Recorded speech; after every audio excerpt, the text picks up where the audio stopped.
At E-Road, we believe fleet management doesn't have to be problematic. It should be effortless, connected, and future-ready for your heavy-duty operation. With a reliable, accurate technology solution, you can elevate your fleet's performance, improve productivity across your business, monitor events as they happen, and reduce costs and downtime. Get on the road to better fleet management and safer, more productive operations. Go beyond the basics and visit eroad.com today.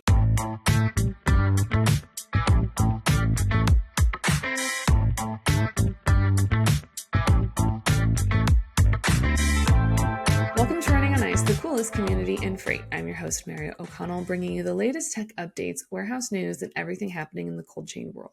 Not only is there the coolest show in freight, but there's also Running on Ice, the newsletter that could not be colder. You can subscribe to that on freightwaves.com/runningonIce. Today, we welcome Dan Parsnow, Regional Sales Manager at Polar King. Welcome to the show, Dan. Hey, good morning. Thank you. I am excited to get into today. We've had some other Polar King people on from different avenues and brands, but we have the one and only original Polar King sales managers with us. So before we get too far into that, let's get some background on you and how you got started at Polar King. So I've been with Polar King for 13 years, always been in sales with them.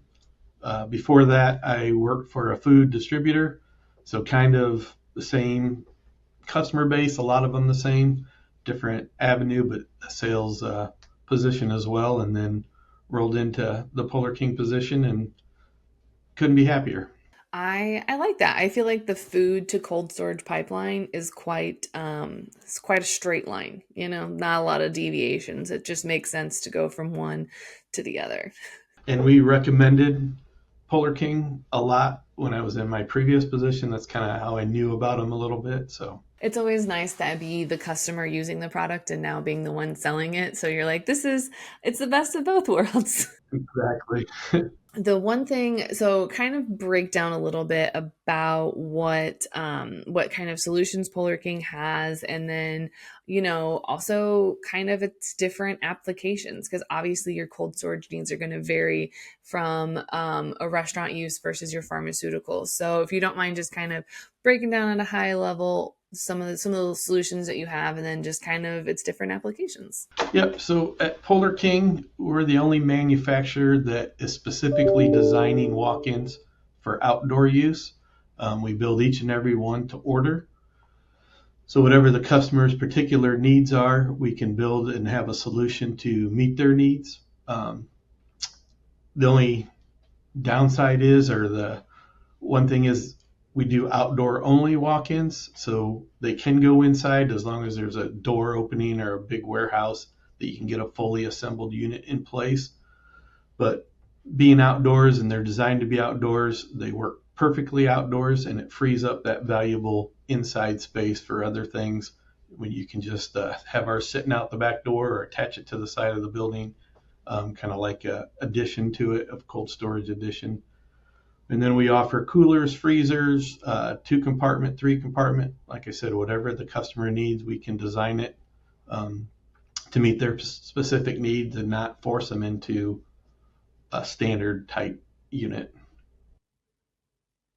I like that the one thing that you guys specialize in is that outdoor product, because I think that is honestly a pretty in my opinion, a pretty underserved market, because there's so many different applications for it, because it's literally just down to like, okay, well, you need more storage inside your space, or maybe you're going through a huge renovation, or you grew so quickly that you needed more cold storage space, and turns out not everyone has like a casual couple $2 million laying around to build a new facility. So I think it's a really great solution for those that, obviously can't just be like, oh, we grew, let's go build an entire 300,000 square foot warehouse. Because quite frankly, I don't think everyone has that money, but if they do, I would love some of that. Yeah, and I deal a lot with schools. It's one of my segments, and a lot of the school districts, even not terribly old schools, but older schools, weren't designed for the amount of kids that they have now, so they can't keep up. And then other amusement parks, same thing. When they were built, the attendance was kind of at a certain level, and it's doubled and tripled that. So they have to be able to supply food for that. So having an outdoor option is really helpful for them. I didn't even think about the amusement park application, but it makes perfect sense because if I go to an amusement park, and I buy food, it has to be stored somewhere. They can't just, especially in like the middle of July, they can't just like leave some chicken tenders out back.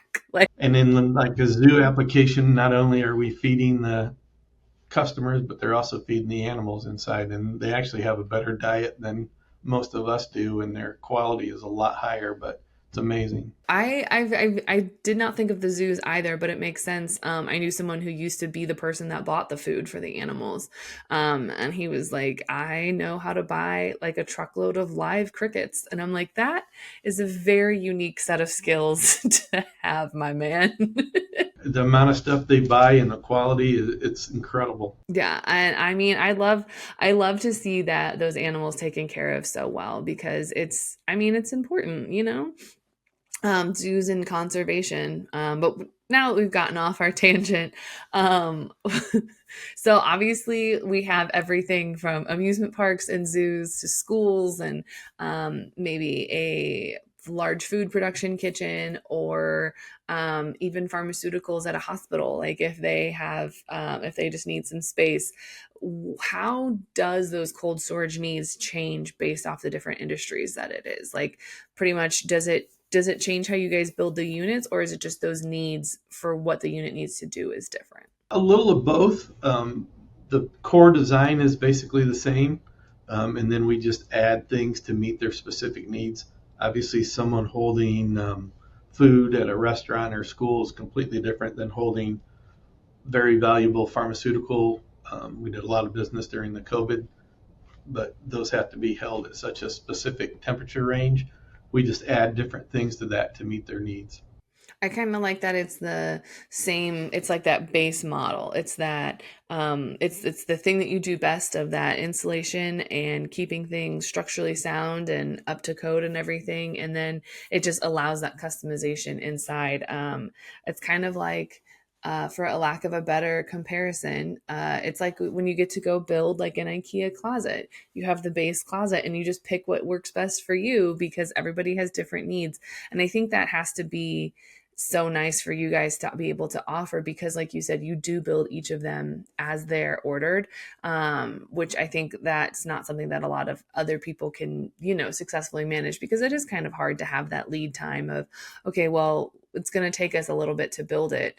Actually, how long does it take from like if I'm a customer and I say, okay, yes, I would like a large walk-in to go on in the parking lot of my building, how long does it take from me saying let's go, here's money, to it getting delivered? Is it like a couple weeks or a couple months? So it varies depending on what they need and what they want. Ballpark 8 to 12 weeks. That's kind of what we tell people. Right now we've been running in the 8-week range. If it's a more technical project, storing chemicals, explosion proof and all that, it'll stretch out to 16 to 20 weeks because we have to order some pretty specialized equipment. But then we currently are offering a quick ship program. So we have 4 different models, I believe it is, cooler, freezer, a couple different options on that. But if you want to get one of those sizes, we're telling people it's ready to ship within 10 days. So there is a need for emergency quick storage. And when you buy that, you're kind of, these are what we have available. Hopefully it fits your needs. If not, you're going to have to wait till we can build you exactly what you need. That's really impressive that you guys have like something that's readily available because obviously if someone has a need right now, you don't want them to just say, well, you're going to have to go without until your customized unit is ready. But also, I just want to circle back to something else that you said, explosion proof? Mm-hmm. Do you Yeah, want? we Do have you just want to break that down a little bit? yeah. So anybody that needs cold storage, we do. So like you said, pharmaceuticals, food and beverage is probably the biggest portion of our industry, but we do test chambers, and then the chemical industry. They have certain chemicals, part of their production, part of what they make, that need to be held at a specific temperature. And then if any of that gas escapes, they have to make sure it doesn't ignite. So we add explosion proof lighting. The refrigeration is done just to make sure there's not a spark in there. Um, so that way they can safely hold their product. It's called explosion proof. It's not explosion proof, but it helps keep it from exploding, if that makes sense. It can still explode, but it's just the term they use. And then there's different divisions: class one, div two, class two, div one. For the record, I was expecting, in my head right now, I'm just expecting like an action movie where something blows up, but it's just a walk-in. Um, but that is something that is utterly terrifying that I didn't even think to, think about, because a lot of the times I think with cold chain, we all kind of like, oh yeah, it just gets there. Like, the chemicals I need to do this. I drive down the road and I see placards, but like, oh, that's not really real. But then you remember, like, no, they're actually, like, these things have to be stored somewhere and they have to be protected. So that way an entire facility doesn't go up or have a huge problem. And I didn't even think that you would have to have separate ways of cooling the unit or having it go a certain way that it doesn't like spark when it comes on or anything like that. Because I don't think that an explosion of any kind is on anybody's like to-do list that day, if I'm being honest. No, definitely not. And there's different variables that they take into consideration. There's a lot more monitoring of these type products and redundant refrigeration to lessen any chance of something bad happening. Which, on behalf of everyone, thank you. Yep. So one of the things that you guys have are these that other people don't have is that Polar King uses these fiberglass interior walls, whereas other people normally have like metal boxes. What made you guys flip to this fiberglass interior versus the traditional metal walls? Polar King's been in business over 40 years. I've been here 13 years. Saw that happen way before my time, but they just saw a need that the metal panel boxes are manipulated so they'll work outdoors. They try to make them last better. They put a rubber roof on them, over them, so they try to convert them to an outdoor unit. Doesn't always work very well. Some do a little better than others, especially in coastal regions. They rust and corrode. So they just had this idea: if we can make a seamless fiberglass inside and outside, it won't rust or corrode. No moisture can get in it. It repels heat instead of absorbs heat like a metal panel box. Then they had something completely unique to take to market, and they haven't looked back. And a lot of people still haven't heard of us, but we've been around, and the more and more we talk to people, it seems like a solution they need. I personally love a seamless situation. The interior, as someone who has cleaned out a nasty, dirty walk-in multiple times, it's not fun to like get a hose and a scrub brush and get in that seam because there's some nasty things in there that I'm not gonna. Yeah, it's not a good time. It's not fun for anyone. So as someone who has had to clean out a walk-in, I'm really jealous of people who have the seamless one where you could just kind of like pressure wash it, call it good, hit it with some sanitizer. You're having a pretty good day at work. You're not sitting there spending 4 hours scrubbing cracks in the walk-in. And then technically you should recaulk all those seams every year to make sure no moisture gets in there and bacteria and all that nasty stuff, but probably doesn't happen very often. I cannot confirm the place that I did that. But we're not going to put anybody on blast like that. So you mentioned it earlier, kind of as during the pandemic, there was a higher need for those outdoor temperature controlled facilities. Have you guys seen any more kind of trends going that way of any specific industry saying, ooh, this is a really great solution for this? And so now everybody is kind of on board with it. Like, have there been any Have there been any trends in the kind of the refrigeration space in that regard? Yeah, a few. One that comes to mind, and like I said, I deal a lot with the school districts. During the whole COVID transition, they had a hard time getting food. from their distributors for various reasons. And not only, the schools were shut down for a while, but they were still feeding. They were sending meals home. They were sending meals on the weekend, so they still needed food. They had a hard time getting food, so now they're looking at, I have a lot buying bigger walk-ins so they can hold more product and then take advantage of some buying power by ordering more at a time, because they said they never want to go through what they did before where they were worried about, "Oh, what are we going to feed these kids because we can't get anything." So they're kind of doing their own little mini warehouses to help keep that from happening. That's a big push. The meat industry, uh, trying to get meat to the processors became a problem. So a lot of the ranchers and farmers are doing it themselves. Um, they might not be doing the slaughtering and butchering, but they're storing it and selling it.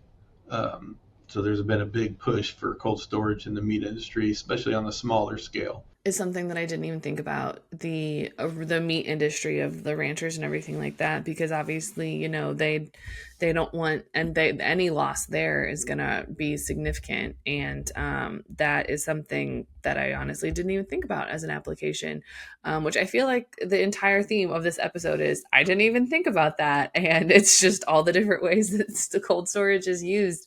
But I do absolutely love the schools taking that approach of, we have like just kind of not only having that extra buying power and being able to buy in a bigger bulk situation, but also make sure that those kids are fed, because a lot of those kids, unfortunately, sometimes the school lunch is the only meal that they'll get that day. So I think that I love that they're like really like taking that to heart and making sure that everybody has something. And they are definitely a passionate industry. It's calling for them to feed kids, and it's pretty neat to work with them. Yeah, 1,000%.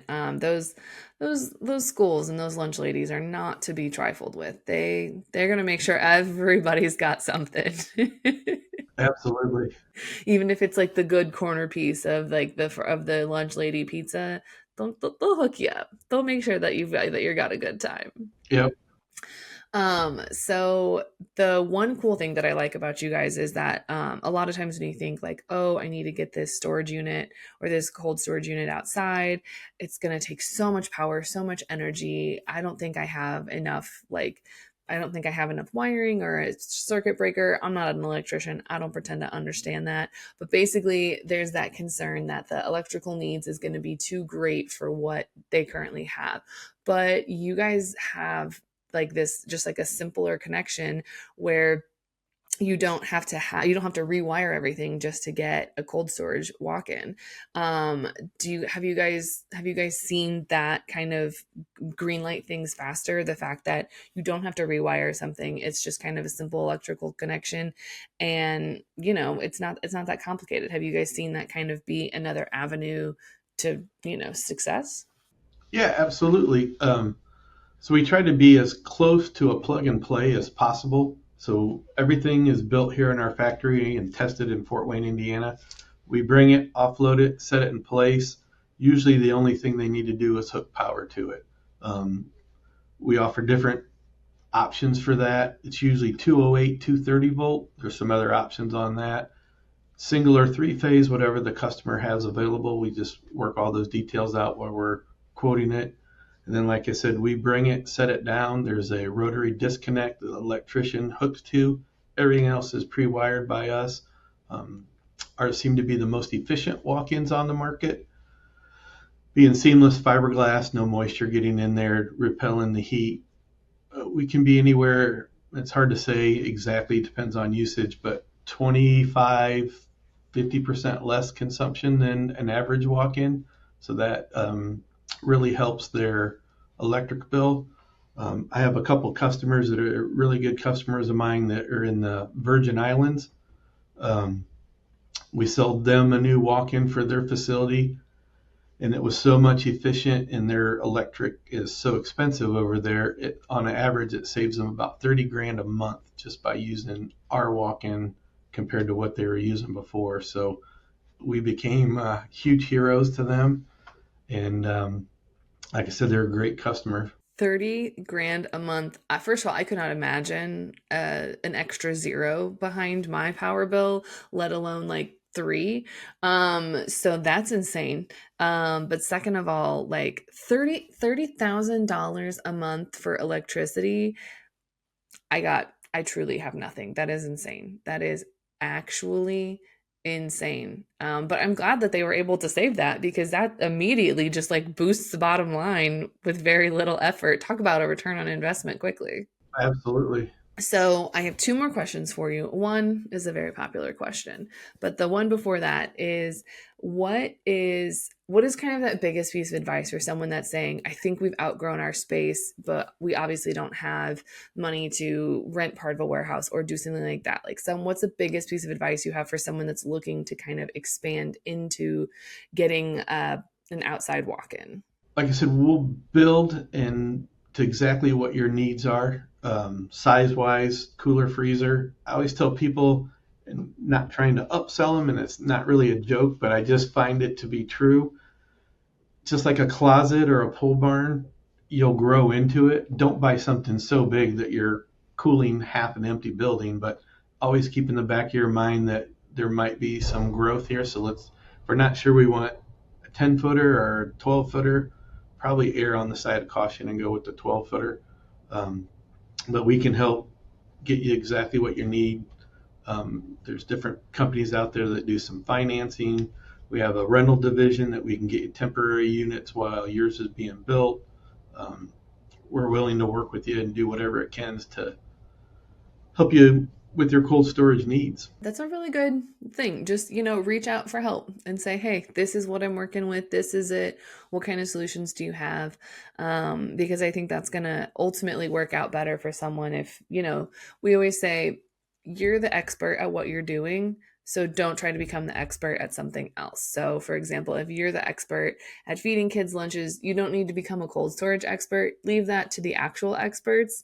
Just call the experts. Just call you guys and you'll walk them through everything. And there's customers that I've spent 3 years working on their project with them.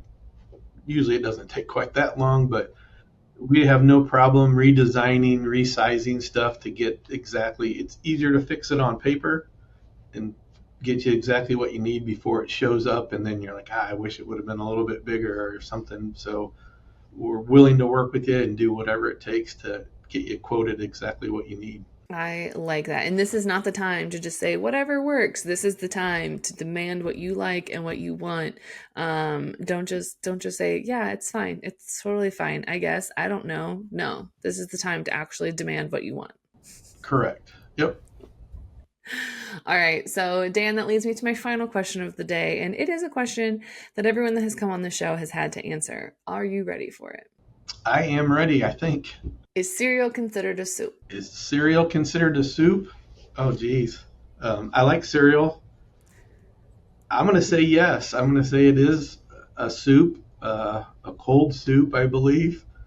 I can't think of what that cold tomato soup Gazpacho. is called. Yes, something similar to that, I guess. I've heard this the hot dog a sandwich type thing. So this is another version. I like it better.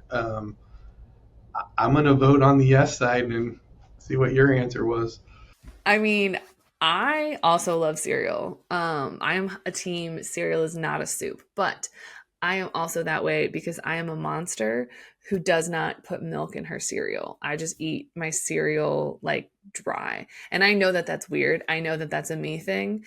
But it's just My daughter's the same way. I'm also I'm a crunchy texture person, and I don't like the milk sometimes because if you don't eat it quick enough, then it gets soggy. Very rarely will I put milk on my cereal. Is it out of a bowl or just reaching straight into the box and getting a handful? Okay, I'm not that much of a savage. I don't always put it in a bowl. I will put it in like a coffee mug and like eat it out of a coffee mug. Gotcha. All right, Dan. So if anyone wants to reach out about the best fruit to add to Honey Nut Cheerios or anything that they need for their refrigeration needs, where can they find you outside the show? Yeah, so you can go to our website, which is polarking.com, or one of our 800 numbers, 800-752-7178, and you can ask for sales. Awesome. Thank you so much for joining us today. Thank you. You can catch other episodes of Running on Ice here on FreightWaves TV, YouTube, or anywhere you get your podcasts like Apple Podcasts and Spotify. Need more Running on Ice news? No sweat. Subscribe to the newsletter on freightwaves.com/runningonIce. See you on the internet.